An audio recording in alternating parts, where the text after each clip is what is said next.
Hey guys, welcome to Simply Bitcoin, channel that breaks down the daily Bitcoin news from Twitter to important updates to cringy fails.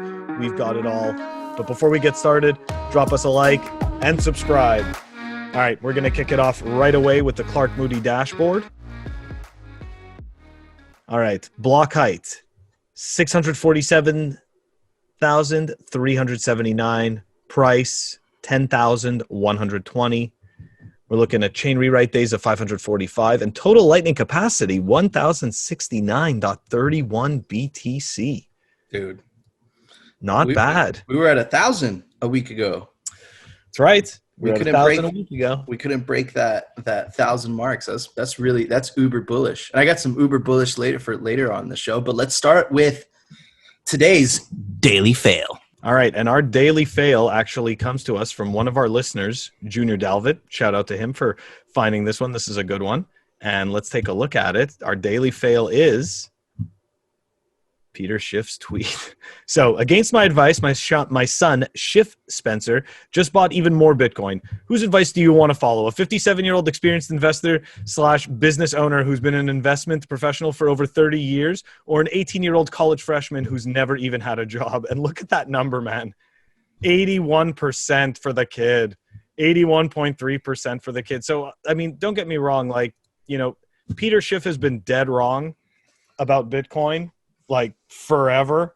So it's just really funny because look at this, his son, who's barely been in this space for who knows how long. And again, I don't know if I think that Peter Schiff is like an eternal troll where he has his own bags and everything of BTC. Cause I know he does have some, or so he claims, but I'm not always 100% sure that he's really such a hater. But he's definitely a clout chaser, and he likes to get his attention from Bitcoiners. So yeah, the daily fail is definitely. You know what? I'm not even sure there's a lesson, but maybe the lesson is, I don't think you want to listen to Peter. Don't listen to Peter. That's a great lesson. I think that lesson is the most valuable lesson. It's gonna save you a lot of money. Yeah, because he's been dead wrong about Bitcoin from the beginning, and he keeps doubling down on being wrong. Absolutely. Man, that's a whole other rabbit hole. But yeah, just don't listen to Peter. And Phil, I think it's time for the daily meme review. I mean, yeah. Yeah, the daily meme review. See, I got us all screwed up because I was supposed to start recording and I didn't. And it's all good. It's all messed up. All right. Okay, so shout out to the human centipede. Oh my God. Man. The funny thing is, apparently Vitalik wants nothing to do with this, with what's going on with DeFi. So this is kind of funny. I think it's the next ICO craze. But after our Matrix meme review yesterday, I'm going to be strict. Yeah. We have to admit, the Matrix meme review, the Matrix meme had everything. So definitely require a reviewing of our grading system. All right. Drum roll, please. 7.9. Yeah. What about you, Phil? Are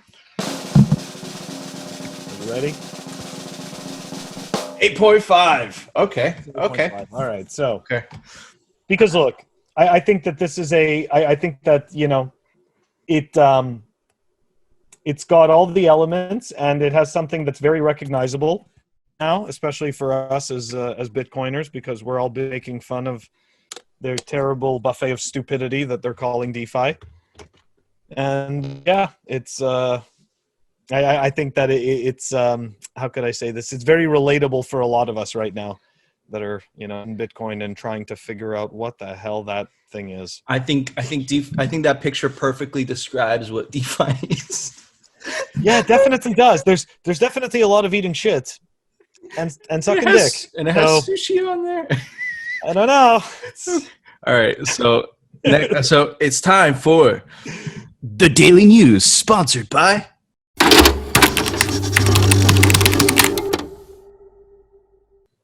Okay, so today's Daily News. Wow. Bitcoin's hash rate reaches even greater heights. Whoop, whoop. So Glassnode data shows that Bitcoin hash rate has increased to over 140 exahashes. Exahashes. I'm the miner. Apparently not. Okay. So the hash rate has now broken above 140. You know why? Because it's so hard for me to visualize this. It's just too many machines. Per second, increase from 129 exahashes reached last month. So, dude, this is super bullish. And I've been telling you this for a while, guys, and I'm just going to repeat myself. The price of Bitcoin is not important. What's important, if you want to look at the health of Bitcoin, is the hash rate. It's pure and simple, because the security proposition is what gives Bitcoin value, right? It's unmutable ledger. So the more the hash rate goes up, the harder it is to rewrite and the harder it is to 51% attack, right? Theoretically. So theoretically and practically, right? So yeah, man, this is super bullish. And what are your thoughts on it, Phil? Man, I just like when I see this, it's just more reassuring, you know? So it's kind of confirmation of what we already know. So it's just nice to actually see it visualized, you know, on a chart that actually giving you evidence for, you know, what you're already thinking. When I see the hash rate go up like that, I could tell you with absolute certainty the price is going to follow. Like, yeah, it's going to follow. It's Absolutely. Not a question of if, it's when, right? Yeah. So, and historically, usually it's about like a 6 month to year gap, which perfectly coincides with what we've been preaching about, you know, 2021, right? So, yeah, you know, if you dollar cost average, guys, you know, you don't care about this, you know, this technical bullshit, but man, it's super bullish. And the next piece of news I found really fucking cool was so they actually pulled up some information from chain analysis companies, and they were able to find out where the majority of volume was coming from Bitcoin, right? And man, this is super freaking cool. So this is kind of reassuring what we've been saying, right? So developing countries have a high grassroots cryptocurrency activity, right? Which we showed you the other day. When they say cryptocurrency, about 70% is Bitcoin, right? And then the rest is Tether, right? And then a small minority is shitcoins, right? So with Tether is a shitcoin too, but I would say it's more like $1, which is a shitcoin. So, but it's a governmental shitcoin. It's a shitcoin tethered to a shitcoin. It's a shitcoin tethered to a shitcoin. It's an S2S. S2S. It's an S2S coin. So yeah, dude. So this is kind of proving what all our conspiracy theory Bitcoiners have been saying for so long, is that in third world countries, Bitcoin is like, it's perfect. Why wouldn't you use it? And it's crazy because with this chart, what it does is it ratios by population size. So like according to population size, it says, okay, about what percentage of the population is using a cryptocurrency, right? And we know this is reliable data because they're getting this data from chain analysis companies.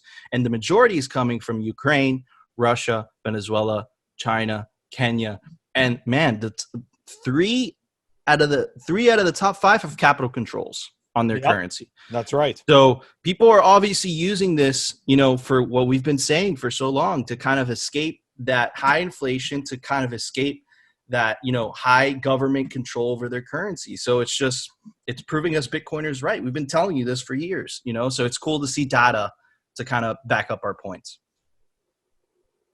Yeah. This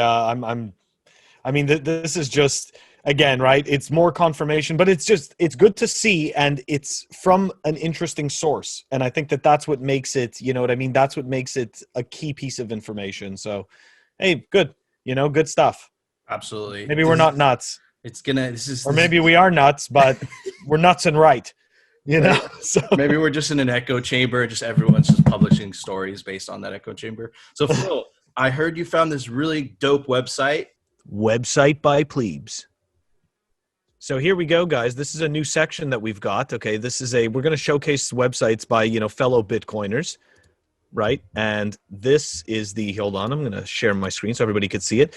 It's called, it's actually bitcoinqa.github.io, no KYC only. Okay, and we know this guy. He's a fellow Bitcoiner. Huge shout out to him for putting together. This guy puts out amazing material day in and day out for privacy. So Here we go. So just a quick review, what is KYC? So they explain, about the know your customer process and, how it can potentially negatively impact, your holding Bitcoin or your ability to keep your Bitcoin. And they explain ways that, you can purchase Bitcoin and own Bitcoin without having to go through the KYC process. So we're going to be putting this link in the show notes, and we definitely suggest that everybody check it out. That is up here. bitcoinqa.github.io/no KYC only.